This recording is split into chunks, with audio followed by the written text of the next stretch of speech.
ನಿರೀಕ್ಷೆ ಮಾಡಿದ್ದು.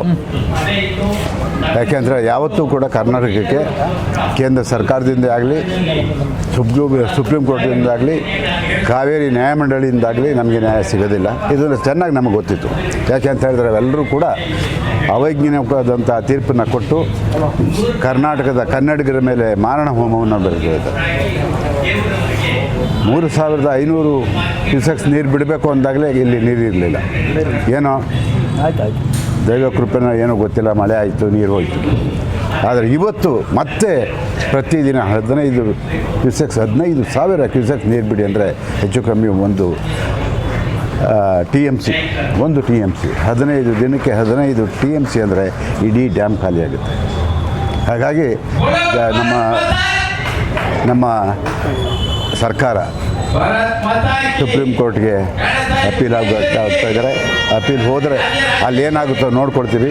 ನಾಳೆ ದಿವಸ ಮಂಡ್ಯ ರೈತರು ಏನು ತೀರ್ಮಾನ ತಗೊಳ್ತಾರೋ ಆ ತೀರ್ಮಾನದ ಪ್ರಕಾರ ಎಲ್ಲ ಕನ್ನಡ ಪರ ಹೋರಾಟಗಾರರು ಅವ್ರಿಗೆ ಬೆಂಬಲವಾಗಿ ನಿಲ್ತೀವಿ. ಸರ್, 13ಕ್ಕೆ ಹೋರಾಟಕ್ಕೆ ನಿಮ್ಮ ಬೆಂಬಲ ಇಲ್ಲ. 13ಕ್ಕೆ ನೀರು ಹೋಗಿದ್ದರಿಂದ ನಾವು ಅದನ್ನು ವಾಪಸ್ ಪಡೆದಿದ್ದು.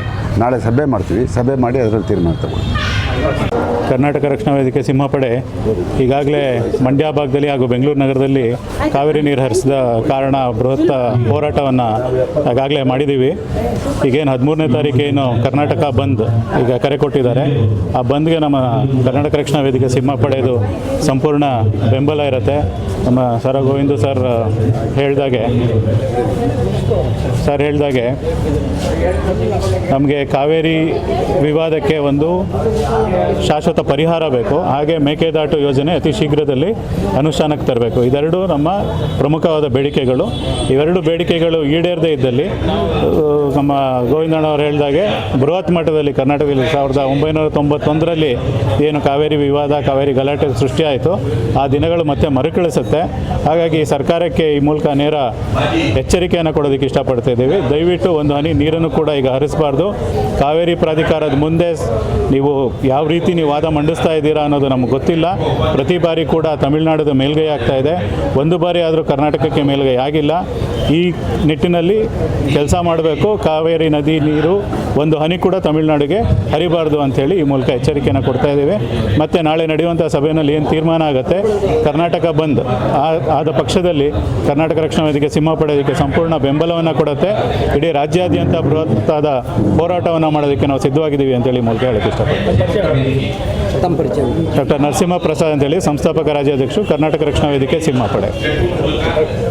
ಕರ್ನಾಟಕ ರಕ್ಷಣಾ ವೇದಿಕೆ ಸಿಂಹಪಡೆಯ ರಾಜ್ಯಾಧ್ಯಕ್ಷರಾದ ಡಾಕ್ಟರ್ ನರಸಿಂಹ ಪ್ರಸಾದ್ ಅವರು ನಾಳೆ ಸಭೆಯಲ್ಲಿ ಮುಖ್ಯವಾಗಿ ಭಾಗವಹಿಸಿ ವಿಚಾರವಾಗಿ ಭಾಗವಹಿಸಿ ಬಂದ್ ಮಾಡಬೇಕಾ ಬೇಡ ಅನ್ನೋದೊಂದು ತೀರ್ಮಾನ ನಾಳೆ ಆಗುತ್ತೆ. ಇವತ್ತು ನೀರು ಬಿಡಬೇಕು ಅಂತ ಆದೇಶ ಆಗಿದೆ.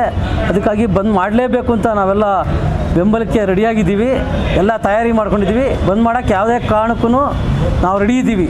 ಅಲ್ಲೇ ಆಗಲಿ ಯಾವುದೇ ವಿಚಾರ ಆಗಲಿ ನಾಳೆ ನಡೆಯುವಂಥ ನಮ್ಮ ರಾಜ್ಯಾಧ್ಯಕ್ಷರು ನಾಳೆ ಸಭೆಯಲ್ಲಿ ಭಾಗವಹಿಸ್ತಾ ಇದ್ದಾರೆ. ಅವ್ರು ಏನು ತೀರ್ಮಾನ ತಗೊಂಡು ನಮಗೆ ಕೊಡ್ತಾರೆ, ಖಂಡಿತ ನಾವು ಎಲ್ಲ ರೀತಿಯಲ್ಲಿ ತಯಾರಾಗಿದ್ದೀವಿ. ನಾನು ಕರ್ನಾಟಕ ರಕ್ಷಣಾ ವೇದಿಕೆ ಸಿಂಹಪಡೆಯ ಬೆಂಗಳೂರು ನಗರ ಜಿಲ್ಲಾ ಅಧ್ಯಕ್ಷರಾಗಿದ್ದೀನಿ, ಶೇಖಿಗೌಡರು ಅಂತ. ಧನ್ಯವಾದಗಳು.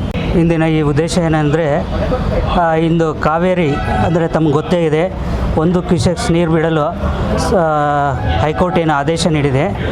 ಅದಕ್ಕಾಗಿ 13ರಂದು ಕರ್ನಾಟಕದಲ್ಲಿ ಹೋರಾಟ ಮತ್ತು ಕರ್ನಾಟಕ ಬಂದ್ ಅನ್ನೋದು ಒಂದು ಪ್ರಮುಖ ವಿಷಯ ಇಟ್ಕೊಂಡು ಹೋರಾಟ ಮಾಡ್ತಾಯಿದ್ದೀವಿ.